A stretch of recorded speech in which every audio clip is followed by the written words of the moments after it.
우리는 다 복을 받기를 바라고 원하실 거예요. 그래서 우리가 저번 시간에도 이 신명기의 말씀을 같이 나누면서 세 가지의 복을 우리가 같이 나눴어요. 어떤 복을 우리에게 주셨습니까? 우리의 대적을 다 물리쳐 주시겠다라고 약속해 주십니다. 또 내 손으로 하는 모든 일에 복을 주시겠다고 약속하여 주셨고, 또 하나님께서 우리를 거룩한 백성이 되게 하여 주시는 복을 주셨음을 우리가 같이 나눴습니다. 이 세 가지만 받아도 우리가 더 바랄 것이 없는데, 오늘 말씀을 바라보게 되면 몇 가지의 복을 하나님께서 더 우리에게 주심을 이야기하고 있어요. 오늘 이 말씀의 은혜의 복도 그대로 주님의 말씀에 순종함으로 하나님의 놀라운 복을 누리며 나아갈 수 있기를 주님으로 축원합니다. 그러면 먼저 우리가 지난주에 살펴본 말씀을 다시 한번 우리가 복습해야 되는데, 신명기 28장의 말씀은 하나님이 누구에게 주신 말씀이라고 했습니까? 바로 구원받은 이스라엘 백성들에게 주신 말씀이라고 우리가 같이 나눴습니다. 그런데 그렇게 구원받은 백성으로 이 세상에서 하나님의 복을 우리가 누리려면 조건이 있다라는 거예요. 그 조건이 무엇입니까? 바로 신명기 28장 1절의 말씀처럼 하나님 명령하신 그 말씀대로 지켜 행하면 복을 누린다라고 우리에게 말씀을 주신 거예요. 그래서 하나님의 말씀에는 조건이 항상 따를 때가 있어요. 이렇게 하면 내가 이런 일들을 너희에게 행하여 주시겠다. 그렇다면 우리가 이렇게 행하지 않으면 그에 따른 복도 우리가 결코 누릴 수 없다라는 것, 이게 바로 하나님께서 우리에게 약속하신 말씀인 것입니다.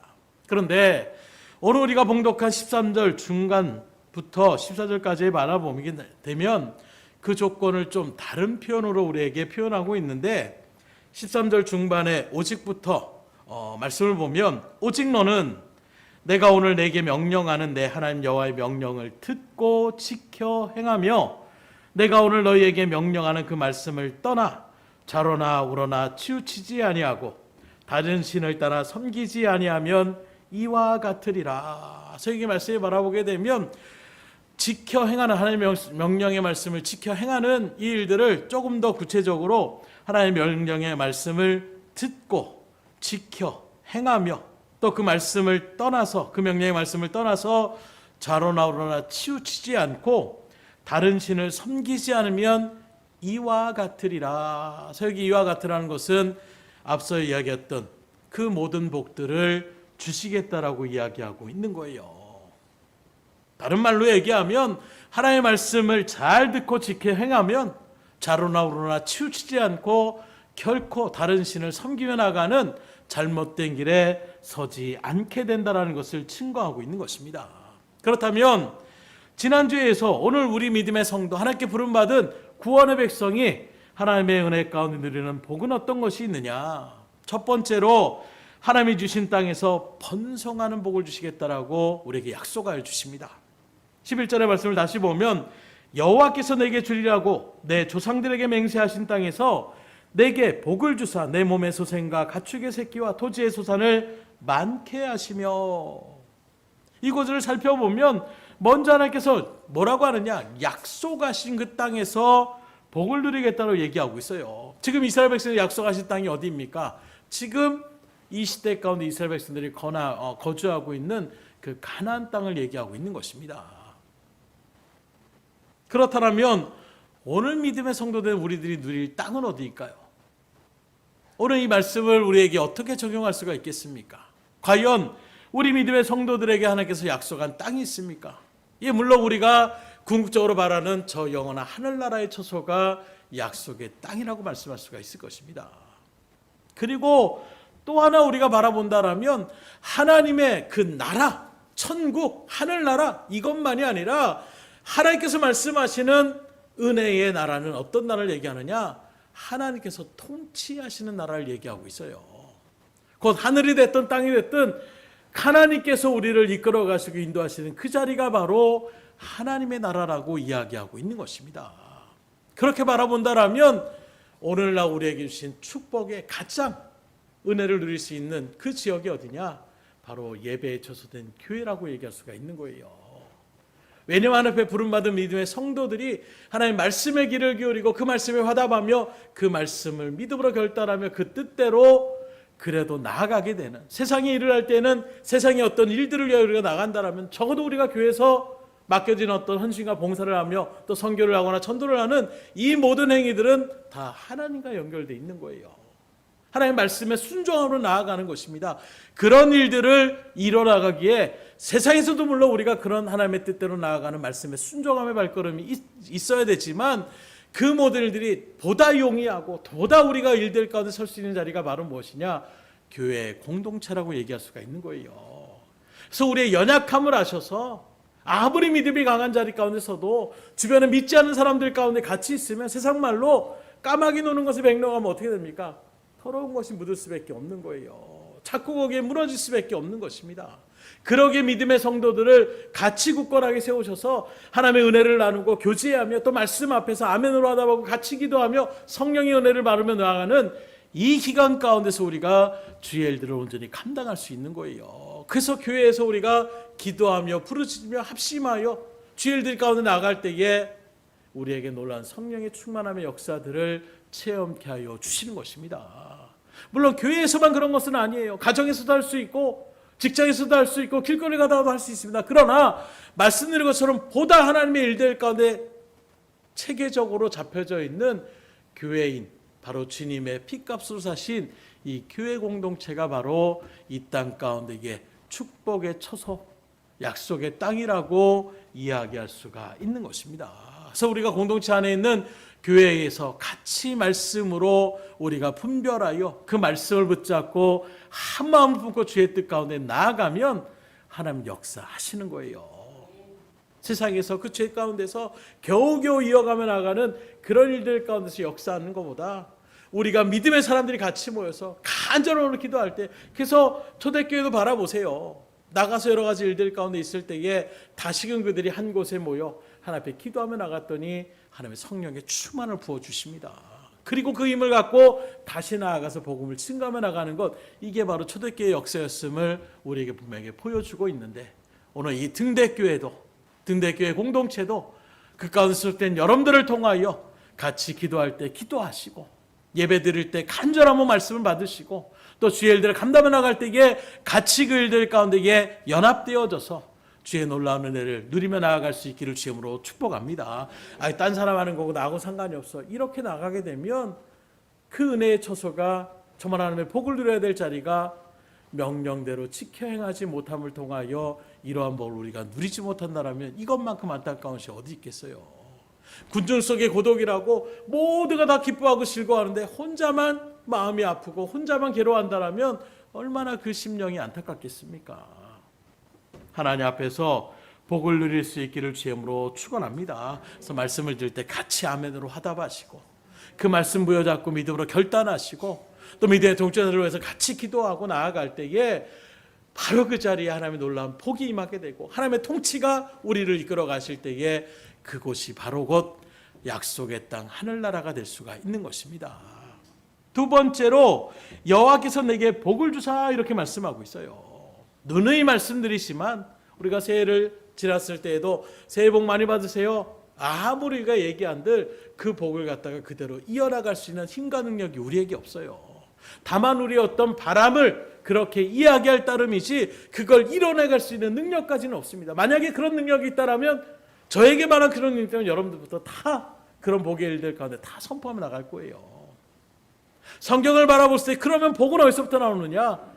하나님께로부터 복을 받는 것을, 복의 근원은 하나님께 있음을 우리에게 분명하게 증거하고 있습니다. 곧 내가 복을 빈다라고 복을 받는 것이 아니라 하나님이 복을 주셔야 우리가 누릴 수 있다는 거예요.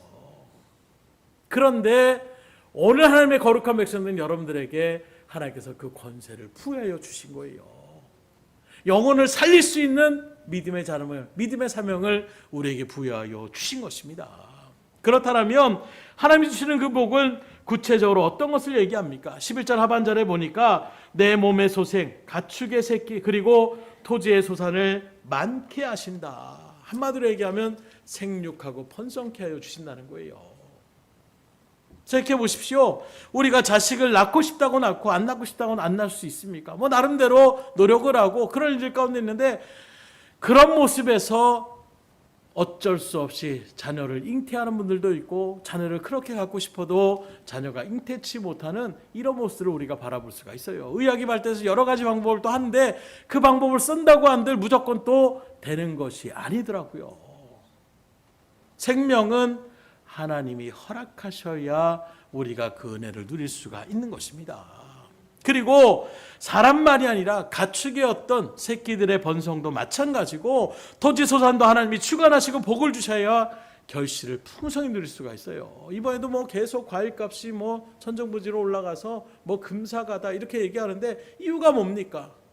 바람에 태풍에 낙과가 되고 뭐 비바람에 또 여러 가지 어떤 환경적인 문제, 과학이 발달되고 나름대로 그런 모든 일들이 기계가 발달되고 했음에도 불구하고 여전히 자연의 어떤 뭐 가뭄이 든다거나 또는 홍수가 난다거나 태풍이 분다거나 여러 가지 일들에 여전히 우리의 어떤 삶에 대한 부분들은 영향을 받을 수밖에 없는 거예요. 꼭 토지의 소산도 농작물을 그래서 나름대로 하나님을 믿지 않는 농사꾼들도 그런 얘기를 할 때 이거였어요. 하늘이 허락하셔야 복을 누릴 수 있다. 이런 얘기를 하시는 것을 들을 때가 있어요. 아무리 내가 할 수 있는 노력에 최선을 다해도 그 날씨나 기후가 적절하게 되어질 때에 풍성한 소출을 거둘 수가 있는 것입니다. 그래서 가끔씩 바라보면 이번에도 뭐 갑자기 날씨가 확 추워졌다가 이젠 따뜻해져야 되는데 또 갑자기 그 일들 가운데 추워지거나 더워지거나 이런 기후의 변화 가운데 있으면 그 모든 일들이 그래서 최근에도 뭐 경칩이 되어서 개구리가 이렇게 나오는 날이 돼야 되는데 꽃샘추위로 확 오니까 나왔던 개구리 알들이 뭐 다 얼어 죽을 지경이 있다. 그러면 생태계가 또 무너진다. 자연을 우리가 다 우리의 어떤 과학기술을 이루어지는 것은 보이지만 자연의 일들을 하나님이 주관해 주시지 않으면 언제라도 위기 가운데 걸 수 있는 것이 우리의 모습을 새삼 느끼게 되더라고요. 그런데 오늘 하나님의 말씀대로 명령을 지켜 행하며 좌로나우로 치우치 않고 나아가면 하나님이 우리에게 이런 번성의 복을 풍성의 결실의 복을 허락하여 주시다고 말씀하시니 이 복을 누릴 수 있기를 주님으로 축복합니다. 오히려 이런 일들 가운데 지금 뭐 인구적으로도 계속해서 우리나라가 자녀를 낳지 않는다라는 이런 모습에서 지금 위기감을 계속 나타내고 있잖아요. 그전에는 또 하도 자녀들이 많아서 산하제한을 한다고 둘만 낳아 잘 기르자, 뭐 하나만 낳아 잘 기르자 이렇게 하는 일들 속에서 이제는 아이들만 낳으면 막 다 국가에서 지원해 주겠다라는 그래서 우스갯소리로 예전에 한 10년 전 그쯤에 됐을 때 한 사람이 막 얘기하면서 뭐 자녀만 낳으면 결혼하면 뭐 자금을 막 1억씩 주고 몇 천만 원 주지 저 말도 안 되는 소리 한다. 근데 그 일들이 오늘날에는 정책적으로 또 이어지게 되는 이런 일들의 우습게 소리가 우리 가운데 생겨질 정도로 위기가 닥쳐오고 있어요. 이런 모습에서 하나님께서 우리에게 창세기 1장에 주신 복이 무엇입니까? 생육하고 번성하라고 이미 명령하신 복이에요. 땅에 충만하고 명령하여 주시는 것입니다. 그런 하나님의 명령을 우리 인간들의 어떤 삶의 모습으로 환경이 그렇다고 시대가 그렇다고 우리가 스스로 그 일들 가운데 안 하면 어떻게 됩니까? 사회가 문제가 생길 수밖에 없는 거예요. 지금 당장은 잘 살 수 있는 것처럼 보이지만 미래가 없을 수밖에 없고 결국에는 여러 가지 사회적으로 힘든 지경 가운데에 놓여질 수밖에 없는 것입니다. 그런데 오늘 하나님은 그렇게 이제 우리나라 어떻게 되냐 걱정하는 우리들에게 다시금 이렇게 분명히 약속해 주시는 거예요. 하나님의 말씀을 듣고 지켜 행하면 다시금 번성케 하여 주시겠다고 하셨던 이 약속의 말씀을 붙잡고 주의 말씀의 뜻대로 순종하며 나아갈 수 있기를 주님으로 축원합니다. 하나님이 지켜주시면 돼요. 오전에도 말씀드렸지만 하나님이 이끌어주시면 말도 안 되는 일들, 상식 밖의 일들이 얼마든지 기적같이 우리 가운데 펼쳐질 수가 있는 것입니다. 두 번째로 하늘의 창고를 열어서 경제적인 복을 주신다고 약속하는데 11절의 말씀입니다. 여호와께서 너를 위하여 하늘의 아름다운 보고를 여시사 내 땅에 때를 따라 비를 내리시고 내 손으로 하는 모든 일에 복을 주시리니 내가 많은 민족에게 구워질지라도 너는 꾸지 아니할 것이요. 여기 바라보니까 보고를 여신다라고 해요. 보고라는 말은 풀어서 얘기하면 보물 창고를 여신다는 것입니다. 하늘나라의 보물 창고를 열어 주신다라고 얘기하고 있어요. 그럼 이 보물 창고를 열어서 뭘 어떻게 하신다고 말씀합니까? 먼저는 때를 따라 비를 내려주신다라고 말씀하고 있습니다. 우리나라도 사계절이 그렇게 뚜렷하게 보다 그렇게 뚜렷한 일들 가운데에 정말 살기 좋은 나라예요. 그런데 이런 일들 가운데 비가 오는 시기에 비가 오지 않고 또 비가 내리지 말아야 될 시기에 비가 내리면 그만큼 소출에 문제가 생기는데 우리나라 이 정도의 문제가 아니에요. 이스라엘이 살아가는 그 땅은 건조한 땅입니다. 그 땅에 정말 때에 따라서 이른 비와 늦은 비가 적절하게 그렇게 내리지 않으면 모든 한 해 농사가 완전히 망칠 수밖에 없는 거예요. 그런데 하나님께서 뭐라고 합니까? 하나님의 명령의 말씀을 잘 듣고 지켜 행하면 하늘나라에게 보고를 여셔서 때를 따라 비를 내려주시며 풍성한 소출을 약속하여 주시는 것입니다. 그래서 오전에도 말씀드린 것처럼 하늘문이라는 표현을 성경 말씀 가운데 바라보게 되면 많이 그렇게 등장하게 되는데 대표적으로 창세기 28장 17절 이하에 바라보게 되면 야곱이 그 형의 축복을 갖다가 대신 그렇게 거짓말을 하고 들어가서 그걸 받아 누리며 형이 가만두지 않겠다. 그래서 어쩔 수 없이 외삼촌 라반의 집으로 그렇게 도망을 가게 되는데 도망가는데 가까운 거리가 아니에요. 도망치다 보니까 이제 그 사막의 여정을 가다가 날이 저물게 되는 것입니다. 짐승들이 우글거리고 위협이 넘쳐나는 그 일들 가운데서 얼마나 두렵겠어요. 그런데 그때 야곱이 지치고 피곤한 일들 가운데 두려움 가운데에 돌베개를 메고 잠을 치는데 환상 가운데 하나님께서 사닥다리가 오르락내락 천사가 오르락내락 하는 모습들을 보여주시고 하나님께서 아브라함에게 주셨던 이삭에게 주셨던 그 복을 갖다가 너에게도 그대로 행할 것임을 약속하여 주시는 것입니다. 이 환상을 바라보고 이 꿈을 꾸고 야곱이 일어나서 이렇게 고백합니다. 두렵도다 이곳이요 다른 곳이 아니라 이는 하나님의 전이요 이는 하늘의 문이로다. 여기가 두려움과 공포의 자리인 줄 알았더니 알고 보니까 이곳이 하나님의 그 전으로 나아가는 문이 있는 곳이로다. 이렇게 고백하고 있는 거예요. 곧 이런 일들 가운데 뭘 얘기합니까? 나는 지금 큰일 날 줄 알고 나는 이제 다 잃은 건 줄 알았는데 그 능력의 하나님께서 하늘문을 그리고 그 일들 가운데 열어주심으로 이후에 그가 다시 돌아올 때까지 큰 복을 주님께서 허락해 주시는 그 일들대로 이후에 14년간의 근 20년간의 기간 가운데에 다윗이 다시금 고향 땅으로 돌아올 때에 정말로 그 낙타나 또 소나 양이나 이런 염소의 떼가 엄청나게 많은 그런 겁으로 돌아오게 되는 것을 우리가 바라볼 수가 있는 것입니다. 곧 하늘문은 곧 연결되어지는 것이 바로 무엇이냐? 축복과 연결되어지는 그런 일들을 우리가 바라볼 수 있는 거예요. 또 사도행전 7장 50절에 보면 스데반이 그 이스라엘 백성들 앞에서 강력하게 말씀을 선포하고 나가신 다음에 그 다음에 설교를 마치니까 보라 하늘문이 열리고 인자가 하나님 우편에 서신 것을 보노라. 사람들은 지금 자기를 죽이려고 하고 있는데 정작 그 일들 가운데서 스데반은 뭘 바라봅니까? 하늘나라의 그 문이 열리면서 그 주님이 나를 지금 보호하시고 지켜보시며 나의 그 모든 모습을 바라보고 계시는 것을 믿음으로 바라보며 그 일들 가운데에 다시금 힘을 얻고 주여 내가 주님의 뜻대로 갑니다. 저들의 죄를 저들에게 돌리지 마옵소서. 자기들이 하는 일을 알지 못함입니다. 끝까지 그 영혼들을 살피며 죽음의 자리 주님의 품으로 올라가는 스데반의 모습을 우리가 바라볼 수가 있는 것입니다. 그렇다면 어떻게 우리가 하늘 창고에 이 보고의 문을 열 수가 있느냐? 믿음의 열쇠가 있어야 돼요. 다른 건 필요 없습니다. 믿음의 키가 있어요. 그 보물 창고할 때 우리가 보면 자물쇠가 이렇게 열렸을 때에 그 자물쇠를 열 수 있는 것은 키를 갖고 있으면 되는 것입니다. 요즘 뭐 다 번호키로 이렇게 돼 있지만 예전에 바라보게 되면 열쇠가 비슷한 모양인데 약간의 모양만 틀려도 그 열쇠가 들어가긴 들어가도 열려지지 않는 이런 경험들을 해보셨을 거예요. 정확하게 그 자물쇠에 맞는 열쇠가 들어갔을 때에 문이 열려지는 것처럼 하나님의 그 보고의 창고를 열 수 있는 그 키는 다른 것 없어요. 믿음의 키를 가지고 나아가야 되는 것입니다. 그러면 그 열쇠는 바로 뭘 얘기합니까? 예수 그리스도에는 다른 것이 없는 거예요. 예수를 믿음으로 영접하며 나아가는 그 믿음의 자리 가운데 설 때에 우리에게 복을 주시다고 얘기하고 있는데 마태복음 16장에 바라보면 베드로가 주님 앞에 신앙 고백합니다. 주는 그리스도시요 살아계신 하나님의 아들입니다. 야 사람들이 나를 뭐라고 하느냐? 그렇게 사람들이 선지자라 뭐 이런저런 하는데 너희는 나를 어떻게 생각하고 있느냐? 주는 그리스도시요 살아계신 하나님의 아들입니다 라고 했을 때에 우리가 하는 것처럼 주님께서 베드로에게 뭐라고 하느냐? 내가 너에게 천국 열쇠를 주겠다. 하늘문을 열 수 있는 열쇠를 주시겠다고 말씀하고 있는 거예요. 그리고 이후에 우리가 요한복음 3장에 바라보게 되면 어떤 일이 벌어집니까? 성전으로 기도하며 올라갈 때에 나면서 한증맹이에 있었던 사람들이 그 베드로와 요한을 바라보며 나에게 뭐 좀 줬으면 하는 마음이 있을 때에, 그때에 베드로가 그를 주목하여 뭐라고 합니까? 내게 있는 것으로 내게 전에 곧 나사렛 예수 이름으로 일어나 걸으라.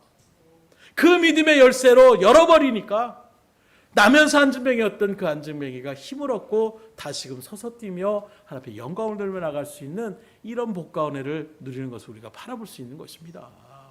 오늘 여러분들에게 동일한 그 믿음의 키를 갖고 있어 보세요.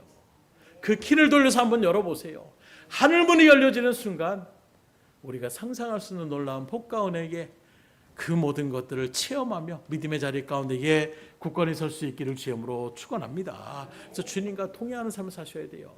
주님과 동행하는 삶이 뭐예요? 주님 어디 계세요? 여기 계세요? 이게 아니라 말씀대로 순종하며 나가는 삶이 바로 말씀이 육신이 되어 오신 그 예수님, 그 주님과 동행하는 삶인 것을 우리가 믿음으로 깨달으시고, 그러니 말씀대로 지켜 행하며 나가셔서 주님과 동행하는 삶을 통하여 놀라운 믿음의 역사들을 이뤄나갈 수 있기를 주님으로 축복합니다.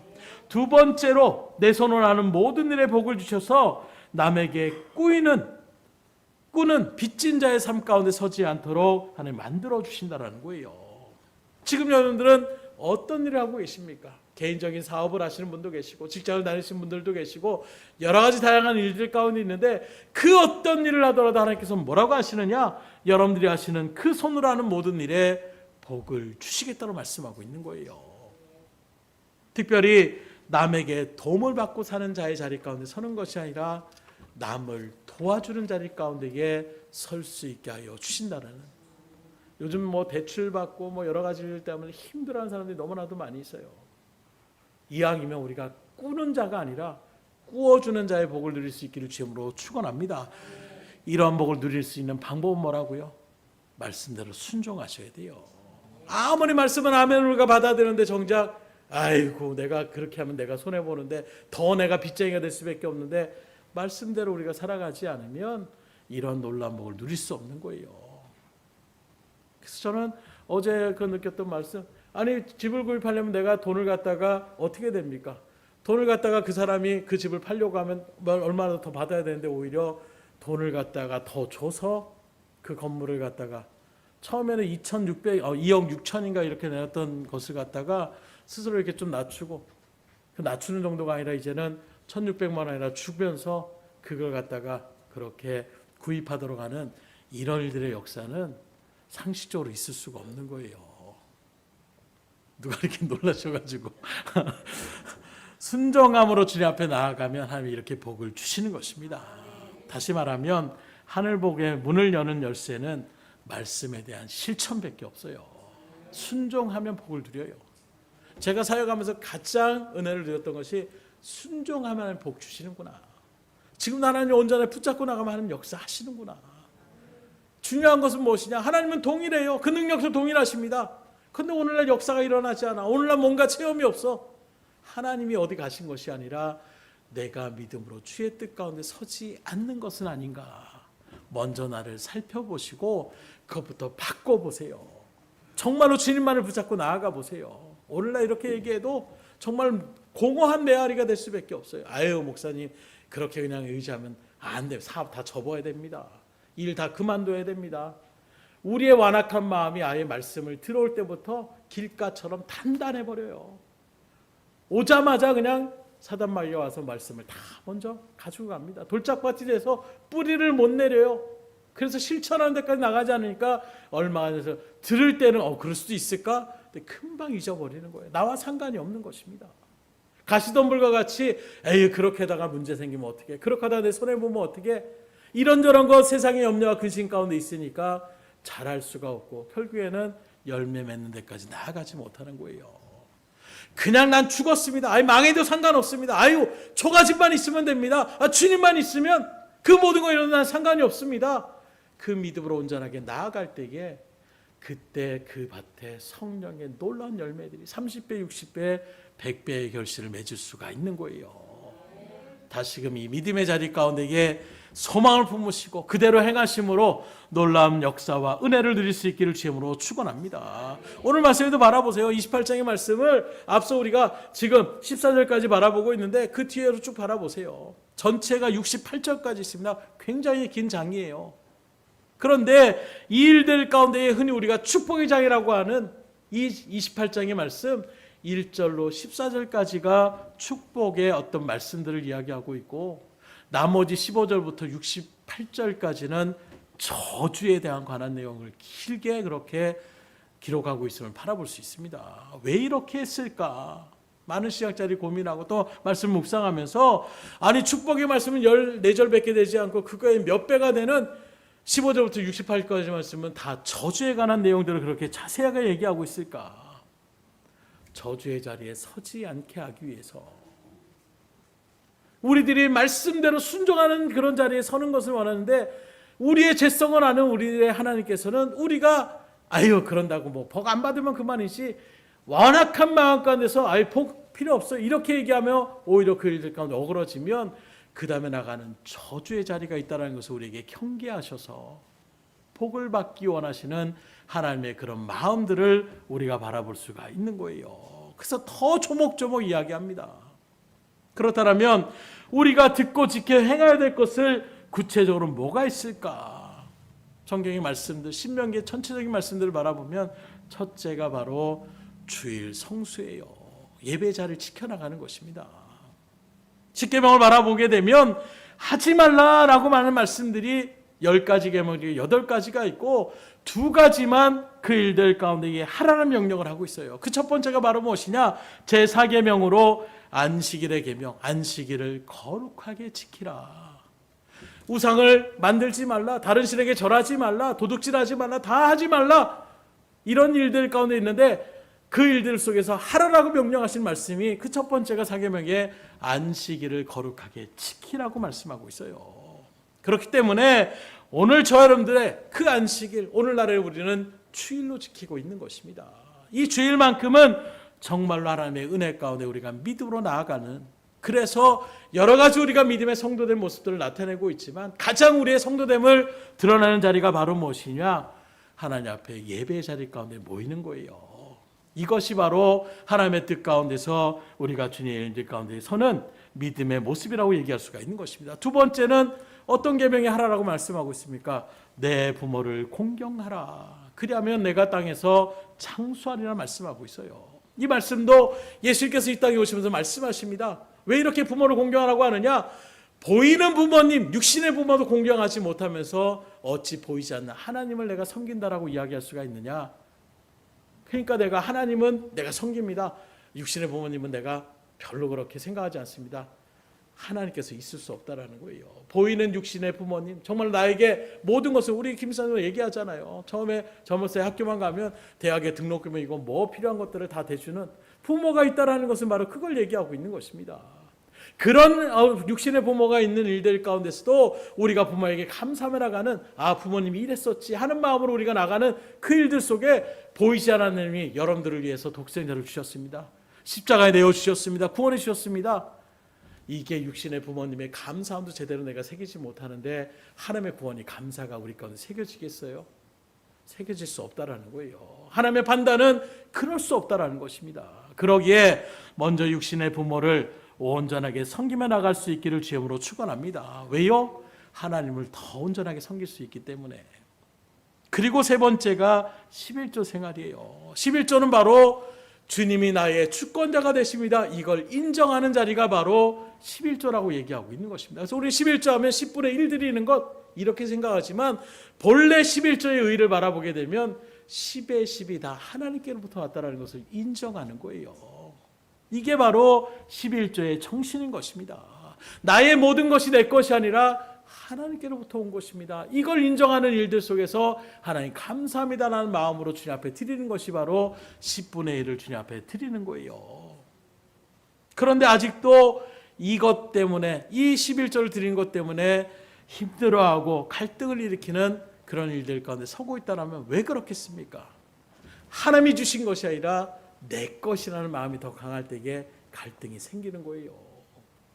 아이고 이거 내가 버는 건데, 내가 땀 흘려서 한 달 동안 열심히 일해서 버는 건데 이걸 아이고 그냥 뭐 100만 원에 10만 원 이 정도 드리는 거는 뭐 그렇게 생각할 수 있는데 1000만 원 벌었는데 100만 원, 1억을 벌었으니까 1000만 원 액수가 커지면 그 다음부터는 마음이 어떻게 됩니까? 아이고 이거 1000만 원 보통 돈이 아닌데 이거 11조를 꼭 내야 되나? 이런 마음이 생길 수밖에 없는 거. 왜요? 내 거라고 생각하니까 아까운 거예요. 그런데 그 모든 것이 하나님께로부터 왔다는 것을 믿음으로 우리 김영수 권사님께서 기도하신 것처럼 우리가 청직이라는 의미를 온전하게 새겨진다라면 아까울 게 없어요. 저도 좀 그럴 때가 있습니다. 그냥 뭐 내가 땀 흘려서 뭔가 이렇게 받은 것이 있다라면 좀 애착이 갈 때가 있어요. 그런데 뭔가 다른 사람들한테 받았거나 뭐 전체적으로 뭐 참석해가지고 주는 뭐 이런 어떤 상품이나 이런 것들이 있다라면 받으면 그냥 나눠주는데 너무나도 그것을 거리낌이 없어요. 어차피 내가 받지 못할 수도 있는 건데 하는 마음이 들어가니까 그냥 나눠주는데 그런 것이 별로 거리낌이 없는 거예요. 무슨 말씀 드리고자 하냐면 하나님이 늘 주신다라는 믿음 가운데 온전하게 서 있다라면 주는 것에 우리 인색해지지 않아요. 이거 주면 나 이제 굶어 죽는다, 이거 주면 나 끝이다, 이런 마음이 들수록 우리는 덜덜 떨 수밖에 없어요. 그런데 주면 하나님이 공급해 주신다, 이 믿음이 새겨진 사람은 넉넉함으로 나눠줍니다. 왜요? 하나님이 또 채워주시니까. 이게 그대로 실천하며 나갈 때는 이 능력을 체험하게 되면 이거 한 번 체험한다라고 잘 안 되더라고요. 저도 몇 번 이것이 반복되어지고 베풀면 하나님 채워주시는 것이구나, 베풀면 하나님 채워주시구나, 이게 반복적으로 새겨질 때에 넉넉함으로 나가는 거예요. 그래서 예를 든 것처럼 필리핀에 계시던 분들도 마찬가지입니다. 처음에 이거 받은 것 누구라도 내가 안 받으면, 나 안 주면 모자라서 어떻게 되면 이런 마음이 있으면 막 달려드는 거예요. 그런데 이게 매년마다 예외 없이 또 한 달마다 예외 없이 그렇게 후원이 된다는 것이 딱 새겨지게 되면 이제 마음이 넉넉해집니다. 넉넉해지니까 어떻게 됩니까? 아둥바둥했던 그 마음이 아니라 이웃들을 살피실 수 있는 넉넉함이 생기더라는 거예요. 오늘 저 여러분들이 그러한 복을 누릴 수 있기를 주님으로 축원합니다. 하나님의 은혜를 체험하면 넉넉함이 생길 수가 있어요. 은혜가 넘치면 나누는데 베푸는데 인색함이 없습니다. 그렇게 하나님의 복을 누릴 수 있기를 주님으로 축원합니다. 그게 바로 11조의 생활이라는 거예요. 모든 것이 다 하나님의 것입니다. 인정하며 나갈 때에 하나님은 복을 주시는 거예요. 하늘의 복을 열어주시는 것입니다. 하나님이 주시는 복은 우리가 상상할 수 없어요. 세상에서도 소탐대시라고 합니다. 작은 건 욕심내다가 큰 걸 잃어버린다고 얘기하고 있어요. 우리가 하는 일이 마치 이와 같을 수 있어요. 내가 지금 쥐어진 그거 하나 놓치면 큰일 날 거라고 생각하는데 그걸 하나님 앞에 뿌려보십시오. 성경대로 하면 밀알 하나가 그렇게 죽어지고 뿌려졌을 때에 그것이 아깝지가 않은 것이 그게 자라나고 거기에서 나타나는 소출은 기하급수적으로 늘어날 수가 있는 것입니다. 하나님은 그런 능력의 하나님이시더라고요. 하나에서 하나 더하기 하나는 하나 둘이 아니라 하나 더하기 하나는 100이 될 수 있고 1000이 될 수 있고 만이 될 수 있는 것, 이게 바로 하나님의 역사의 손길인 것입니다. 이 하나님의 능력을 믿으시고 맡기며 순종함으로 복을 누릴 수 있기를 주님으로 축원합니다. 그래서 오늘 말씀에 바라보게 되면 내 손으로 하는 모든 일에 복을 주시니니 내가 많은 민족에게 꾸어질지라도 너는 꾸지 아니할지어다. 우리에게 꾸는 사람이 아니라 꾸어주는 사람으로 주님께서 복의 복을 주신다는 거예요. 마지막으로 하나님께서 뭐라고 하느냐, 남에게 선한 영향을 끼치는 자가 되게 하여 주심을 약속합니다. 13절의 말씀입니다. 여호와께서 너의 머리가 되고 꼬리가 되지 않게 하시며 위에만 있고 아래에 있지 않게 하시리니. 그래서 이런 말씀을 붙잡고 우리가 기도하며 나갈 때 하나님, 우리가 머리가 되지 꼬리가 되지 않도록 주님 인도하여 주시옵소서, 이런 기도를 하는 거예요. 하나님이 이미 약속해 주신 말씀입니다. 하나님의 말씀을 지켜 듣고 행하면 다른 사람에게 손가락질 당하고 그런 일들 가운데서 미움을 당하는 것이 아니라 존경받고 인정받는 그런 자리 가운데 설 수 있게 하여 주시는 거예요. 실제로 성경을 바라보게 되면 그런 인물들이 많이 있습니다. 우리가 잘 아는 다니엘과 세 친구들을 바라보십시오. 포로로 잡혀간 사람들입니다. 그런데 하나님이 그 포로의 신분에서 그를 높여서 나중에는 어떻게 합니까? 그 나라를 다스리는 총리의 자리 가운데로 세워주시더라는 거예요. 애굽으로 팔려갔던 요셉도 바라보십시오. 그가 낮고 천한 자리 가운데에 오늘 죽어도 어쩔 수 없는 그 노예의 신분을 팔려갔지만 그가 하나님을 의지하고 하나님의 뜻대로 살고자 하는 그 믿음의 일들 가운데서 애굽의 국무총리로 그렇게 왕의 인장을 갖다가 그에게 맡길 정도의 놀라운 지위를 갖게 하여 주시는 거예요. 주변 사람들에게 인정을 받게 하여 주시는 것입니다. 그럼 어떻게 이렇게 인정을 받느냐? 성경을 자세하게 보면 하나님이 그들과 함께함을 주변 사람들이 알게 하여 주신다는 거예요. 특별히 요셉이 그런 일들 가운데 있는데 보디발이 쫙 바라보니까 요셉 청년에게 뭔가를 맡기면 그 일들이 잘 풀어지는 것이구나. 이걸 그가 깨닫게 되는 거예요. 그래서 그를 그 모든 집안의 인물들을 다 통과할 수 있는 그런 지위를 허락하여 주시는 것입니다. 어떻게 그걸 압니까? 그의 삶과 신앙생활을 보았던 거예요. 하나님 믿고 기도하며 나아가는, 그리고 그가 하는 일들마다 하나님이 형통케 하여 주시는, 쟤는 뭘 하도 성통하는데 그 이유가 뭘까? 바라보니까 자기가 믿는 어떤 신적인 존재에게 기도하며 나가는 생활을 하는 것입니다. 정직하게 그 일들을 행하며 나가는 거예요. 그 모습을 보디발이 바라보면서 그 요셉을 인정하고 그에게 모든 것들을 맡겨 주시는 것입니다. 오늘 여러분들 그런 자리에 서셔야 돼요. 교회를 다니고 믿음의 성도고 또 직분이 있고 집사고 권사고 뭐 이런 직분들을 알고 있는데 오히려 그 직분을 가지고 세상 사람들에게 상처를 주고 뭔가 나의 유익을 위해 나아가는 그 모습 속에서 믿는 사람들이 왜 저 모양이야? 이런 불신의 마음들이 새겨지는 이 시대가 팽배해졌더라고요. 그래서 믿는 사람들조차도 이전에는 그랬어요. 내가 우리도 믿음의 식구니까 이왕이면 믿는 사람들 더 도와주는 마음으로 그렇게 하자. 이 마음을 오히려 교묘하게 이용해서 교회에서 뭐 이렇게 해도 좀 하자가 있어도 교회는 뭐 그렇게 하지 않을 거야. 사랑이 넘치니까 이런 마음으로 하다 보니까 믿는 사람들조차도 믿음의 사람들을 잘 신용하지 않는, 이것만큼 안타까운 시대가 어디 있겠어요. 불신자가 신자를 갖다가 인정하지 못하고 나가는 것 박해고 고난이고 핍박일 수 있어요. 그런데 정작 믿는 사람들이 믿는 사람을 뽑지 않으려고 하고 믿는 사람들이 믿는 사람에게 일을 맡기지 않으려고 하고, 이것만큼 정말로 우리 가운데에 안타까움이 어디 있겠어요. 하나님이 우리를 바라볼 때에 말 그대로 자녀들끼리 서로 아웅다퉁하고 우리 교회를 더 키워야 되느냐, 저런 교회를 키워야 되느냐, 교회끼리 서로 험담을 하고 헐뜯고 나아가는 이런 모습을 하고 있다라면 하나님께서 어떤 마음으로 바라보겠어요? 하나님이 우리에게 그렇게 말씀하고 있습니까? 저쪽 교회가 있는데 우리 교회가 더 잘 되려고 예루살렘 교회를 좀 무너뜨려야 된다, 이렇게 이야기하고 있습니까? 오히려 서로가 어려운 경험이 있는 그 교회를 물질로 도와주고 기도로 협력하며 나아가는 이런 모습들이 있는데 왜 오늘날 교회 가운데 그런 일이 벌어지느냐? 하나님의 말씀의 중심이 아니라, 예수님과 동행하는 삶이 아니라 세상이 원리대로 와서 그래요.